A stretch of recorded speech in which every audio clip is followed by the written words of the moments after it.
జర్నలిస్టులకు, పాలమాట్ల గ్రామ ప్రజలకు అందరికీ పేరు పేరున నమస్కారం. చాలా సంతోషం. ఈరోజు మన మండలంలో మొట్టమొదటిసారిగా పండుగ సాయన్న, కొరివి కృష్ణస్వామి విగ్రహాలు ఈరోజు పాలమాట్ల గ్రామంలో చేసుకోవడం చాలా సంతోషంగా ఉంది. బహుశా మన నియోజకవర్గంలో రెండవది, మన మండలంలో మొదటిది. ఈ మధ్యనే సిద్దిపేటలో ఒకటి ఏర్పాటు చేసుకున్నాం, మళ్ళీ రెండవది ఈరోజు పాలమాట్లలో ఏర్పాటు చేసుకున్నాం.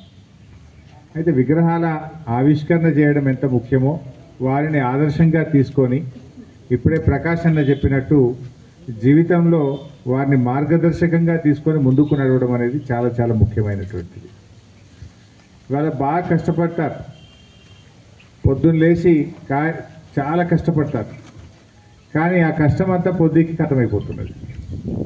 అట్లా కాకుండా పిల్లల్ని చదివించి కుటుంబాన్ని పైకి తెచ్చి మనం చక్కగా ముందుకు పోవాల్సినటువంటి అవసరం ఉంది. ఇలా అనేక అవకాశాలు ఉన్నాయి ప్రపంచంలో. మరి ఆ అవకాశాలు అందిపుచ్చుకోవాలంటే ఎవరమైనా సరే చదివి కష్టపడి పైకి రావాల్సినటువంటి అవసరం ఉంది. అది మగపిల్లలైనా ఆడపిల్లలైనా బాగా చదివించగలిగితే మన హక్కులు మనం పొందగలుగుతాం. ఉన్నతమైనటువంటి ఆశయాలతో, ఉన్నతమైనటువంటి విలువలతో కూడినటువంటి జీవితాన్ని మనం పొందగలుగుతాం. మరి ఈరోజు నేను విషయాల్లోకి పోను, ఎందుకంటే అన్న చాలా డీటెయిల్గా చక్కగా కొరివి కృష్ణస్వామి ముదిరాజ్ గురించి ఎంతో గొప్పగా చెప్పారు. ఆయన హైదరాబాద్ తొలి మేయర్గా ఆయన ఈ జాతిని ఒక సంఘాన్ని స్థాపించి ఏ రకంగా పైకి తీసుకొచ్చారో చక్కగా తను వివరించారు.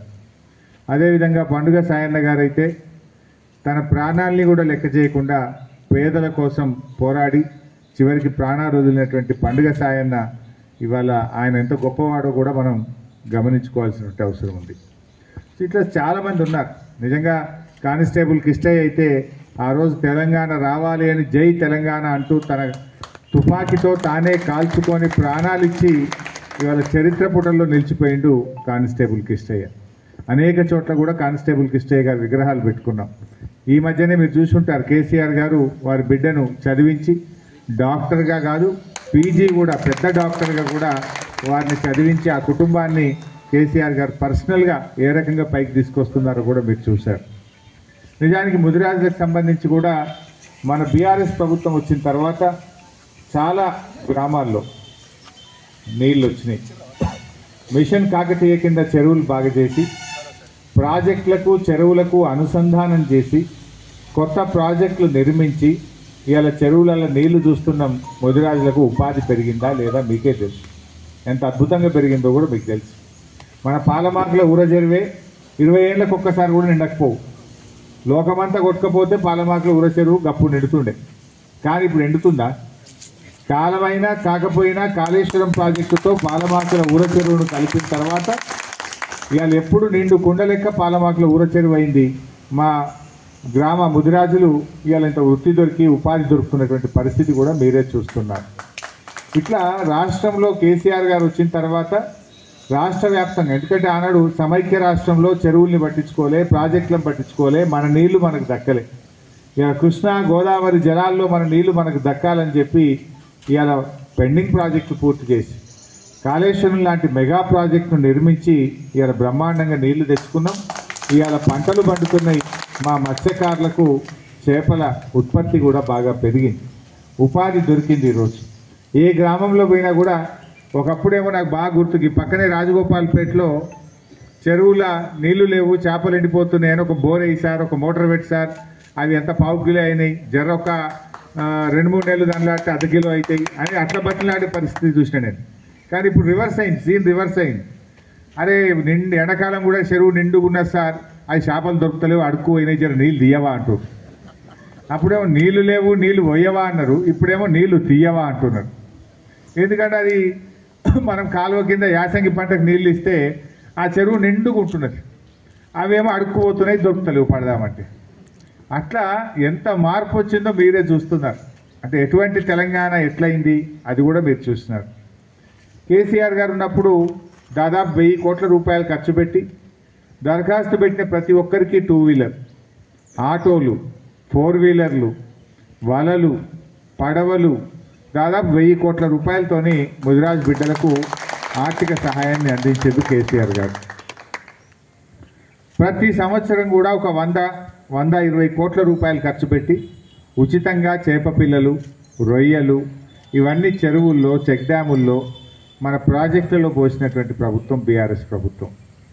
కానీ ఇప్పుడు ఏడాది అర్థమయ్యే కాంగ్రెస్ ప్రభుత్వం వచ్చి, మీకు తెలుసు పోయిన సంవత్సరం చేపలు పోసిరా?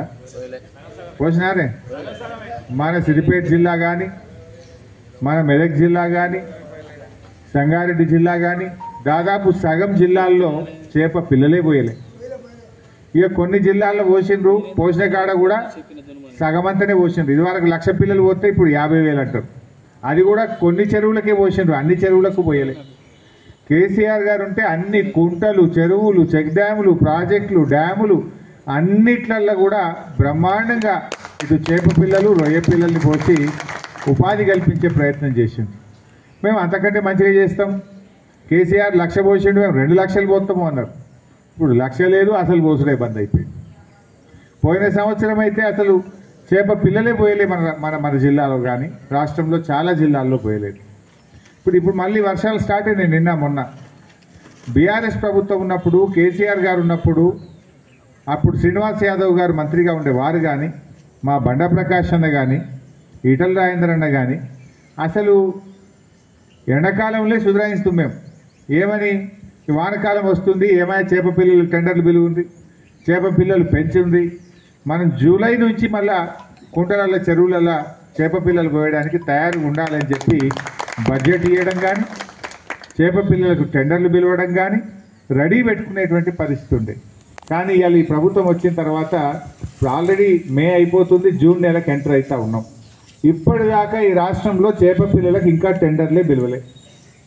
పోయినసారి కూడా ఏమైంది, ఎప్పుడో ఆగస్టులో టెండర్లు పిలిచిండ్రు, అక్టోబర్లో కొన్ని చేప పిల్లలు వస్తే ఒక 5-10 జిల్లాలలో కొన్ని చెరువులలో పోసిండ్రు, అయిపోయిందని చేతులు దులుపుకున్నారు. ఇప్పుడు కూడా జూన్ నెల వచ్చినా ఈ రోజు కూడా టెండర్లు పిలవట్లేదు. అంటే ఈ ప్రభుత్వం ముదిరాజులంటే, మా మత్స్యకారులంటే ఎంత నిర్లక్ష్యంగా ఉందో ఇవాళ అర్థం చేసుకోండి. నేను ఈ పాలమాకుల నుంచి ముఖ్యమంత్రి గారిని డిమాండ్ చేస్తూ ఉన్నా, కనీసం పోయిన సంవత్సరం పోయలేదు. ఇప్పుడైనా తక్షణమే బడ్జెట్ కేటాయించి చేప పిల్లలకు టెండర్లు పిలిచి ఈ సంవత్సరం అన్ని కుంటల్లో, చెరువుల్లో చేప పిల్లలు, రొయ్య పిల్లలు వదలాలని చెప్పి నేను ప్రభుత్వాన్ని డిమాండ్ చేస్తూ ఉన్నాను.